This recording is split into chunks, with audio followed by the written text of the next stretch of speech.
สวัสดีท่านผู้ชมที่เคารพยินดีต้อนรับประธานเข้าสู่การนำเสนอข่าวผ่านทางโทรภาพกองทัพบาสสุลาวซึ่งวันนี้รับหน้าที่ในการนำเสนอข่าวโดยห้อยโถบุญปอนภูมิจักรและวันนี้นำพาประธานยังสืบต่อในการติดตามรับชมกองประชุมใหญ่แนวลาวสังชาติทั่วประเทศครั้งที่12ซึ่งได้เปิดมาตั้งแต่วันที่28-29เมษายน2026นี้และในวันที่29เมษายน2026ก็คือมือปิดกองประชุมใหญ่อย่างเป็นทางการซึ่งในกองประชุมดังกล่าวก็ได้มีการปรึกษาหารือและมีการเลือกเอาคณะกรรมการแนวลาวสร้างชาติถึง250ท่านและหญิง55ท่านรวมถึงพระสงฆ์20ท่านและเดินทางมาอยู่ในปัจจุบันนี้ประธานจะได้เห็นภาพบรรยากาศของกองประชุม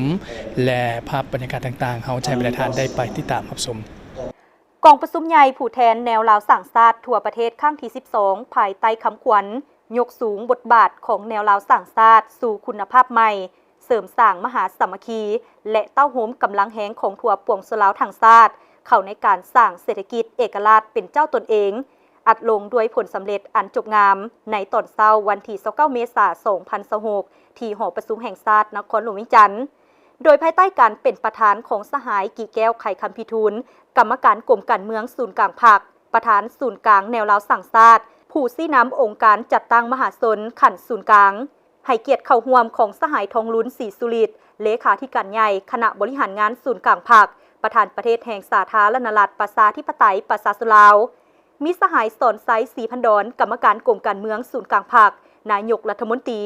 พร้อมด้วยบรรดาการนำภาครัฐอดีตการนำขันสูงภาครัฐและผู้แทนกองประชุมใหญ่ผู้แทนแนวลาวสร้างชาติทั่วประเทศเข้าร่วมสหายกี่แก้วไข่คำพิทูลกรรมการกรมการเมืองศูนย์กลางภาคประธานศูนย์กลางแนวลาวสร้างชาติมีคำเห็นว่าตลอดระยะดำเนินกองประชุมใหญ่ผู้แทนได้สูงสติปัญญาเข้าในการค้นคว้าพิจารณา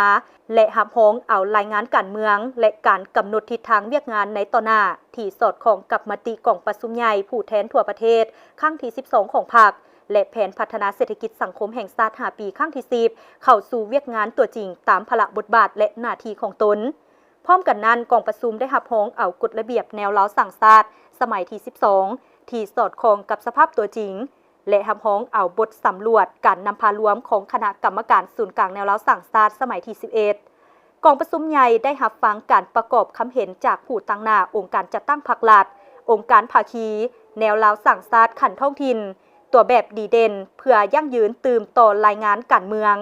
ซึ่งได้ยกให้เห็นบางบทเรียนที่ดีประสบการณ์ตัวจริงและบางตัวอย่างที่มีชีวิตชีวาของท้องถิ่นในกองประชุมใหญ่ครั้งนี้ได้เป็นเอกสารอย่างสมบูรณ์ในการพิจารณาและหับห้องเอาคณะกรรมการศูนย์กลางแนวลาวสร้างชาติสมัยที่12จำนวน250สหายหญิง55สหายพระสงฆ์20องค์กองประชุมครั้งปฐมฤกษ์ได้หับห้องเอาคณะประจำศูนย์กลางแนวลาวสร้างชาติสมัยที่12จำนวน11สหายหญิง3สหายในนี้หับห้องเอาประธานรองประธานศูนย์กลางแนวลาวสร้างชาติสมัยที่12จำนวน7สหายหญิง2สหายคือสหายกี่แก้วไข่คำพิทูลเป็นประธานศูนย์กลางแนวลาวสร้างชาติสหายลาวเป่าทรงณวงไซสหายนางบุษดีธนเมืองสหายดาเวียงศักดิ์วางวิจิตรสหายนางไซธิดาพรหมวิหารสหายวิรพงษ์พรหมดวงศรีและสหายสุริปัญญาลัศสมบัติเป็นรองประธานกองประชุมใหญ่ผู้แทนแนวลาวสร้างชาติทั่วประเทศในครั้งนี้ยังได้รับเกียรติรับฟังการโอ้โลมของสหายทองลุ้นศรีสุริตเลขาธิการใหญ่คณะบริหารงานศูนย์กลางภาคประชาชนปฏิวัติลาวประธานประเทศเพื่อเป็นเข็มชี้ทิศเงืองทางให้แก่คณะกรรมการศูนย์กลางแนวลาวสร้างชาติสมัยที่12ในการนำพาชี้นำเวียกงานแนวลาวสร้างชาติแต่ละขั้นในต่อหน้าให้มีประสิทธิผลดีขึ้นโอกาสนี้สหายกี่แก้วไข่คำพิทูลได้ต่างหน้ากรรมการศูนย์กลางแนวลาวสร้างชาติสมัยที่12ให้คำมั่นสัญญาว่าจะสืบต่อเต้าโหมมหาสามัคคีทั่วประชาชนลาวบรรดาเผ่าให้เป็นปึกแผ่นอยู่ใต้การนำพาของพรรคเสิร์ชสู่จิตใจหักชาติมานาจิตบุกบืนเพิงตนเองกุ้มตนเองและสร้างความเข้มแข็งด้วยตนเองเพื่อแก้ไขความทุกข์ยากโดยเริ่มจากครอบครัวพร้อมกันสร้างสังคมให้เป็นสังคมที่มีประชาธิปไตยสามัคคีปองดองมีความศิวิไลและยุติธรรม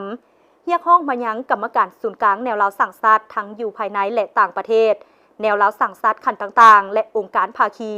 จงพร้อมกันยกสูงความรับผิดชอบมีความเป็นเอกภาพสูงในการปฏิบัติหน้าที่อันมีเกียรติสง่าของตน ตั้งหน้าเสริมขยายหมุนเสื้ออันดีงามและล้ำค่าของภาครัฐแนวลาวสั่งชาติและประชาชนสืบต่อสู่โซนบุกบืนอย่างแข็งแรงเพื่อผ่านพาทุกข้อยุ่งยากนานาประการ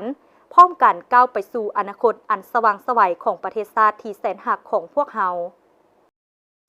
ท่านผู้ชมกองประชุมใหญ่ผู้แทนแนวลาวสร้างชาติทั่วประเทศครั้งที่12เดินทางมาอยู่ในปัจจุบันนี้ก็ถือว่าอยู่ในระยะสุดท้ายของกองประชุมกันแล้วซึ่งในระยะที่ผ่านมาประธานจะได้เห็นการให้เกียรติขึ้นโอลมของสหายทองลุ้นศรีสุริตเลขาธิการใหญ่คณะบริหารงานศูนย์กลางพรรคประชาชนปฏิบัติลาวประธานประเทศแห่งสาธารณรัฐประชาธิปไตยประชาชนลาว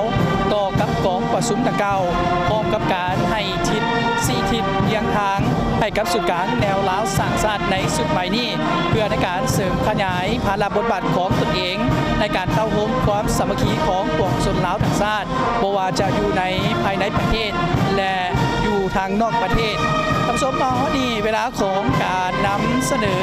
ข่าวของประชุมใหญ่ผู้แทนแนวลาวสร้างชาติทั่วประเทศครั้งที่12ก็ได้บทลงเพียงเท่านี้ประธานสามารถติดตามรับชมข้อมูลข่าวสารย้อนหลังได้ที่ผ่านทาง Facebook LATV YouTube LATV TikTok LATV และเว็บไซต์ LATV.na สำหรับวันนี้เฮาห้อยโถบุญพรพงษ์จักรพร้อมด้วยทีมงานข่าวจากทางโทรภาพกองทัพปราศลาวลาท่านผู้ชมไปก่อนสบายดี